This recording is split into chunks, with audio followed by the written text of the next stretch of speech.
ไปต่อที่กลุ่มไอนัทมิตรทีมชาติฝรั่งแชมป์โลก2สมัยอันดับ3ของโลกและเป็นรองแชมป์ครั้งผ่านมา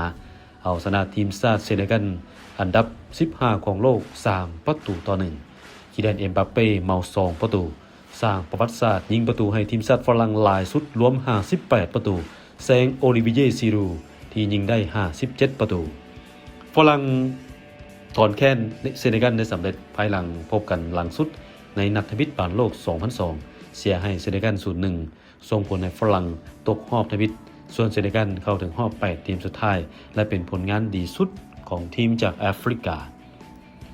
ส่วนทีมชาตินอร์เวย์อันดับ31ของโลกเอาชนะทีมชาติอิรักอันดับ57ของโลก4-1เอาลิงฮาเลนด์เมา2ประตูนัดต่อไปของกลุ่มนี้ฝรั่งจะพบกับอิรักเช้าวันที่23มิถุนายนเวลา 4 โมงและนอร์เวย์หรือนอร์เวย์จะพบกับทีมชาติเซเนกัลเวลา 7 โมงสำหรับตารางการแข่งขันในค่ำคืนนี้และตอนเช้าของมื้ออื่นกลุ่ม K นัทมิตรทีมชาติโปรตุเกสหรือโปรตุเกสพบกับทีมชาติคองโกเดียเวลา 12 โมงทีมชาติอุซเบกิสถานน้องใหม่พบกับทีมชาติโคลอมเบียเวลา 9 โมงกลุ่ม L ทีมชาติอังกฤษพบกับทีมชาติโครเอเชียหรือโครอาซีเวลา 3 โมงและทีมชาติกานาพบกับทีมชาติปานามาเวลา 6 โมง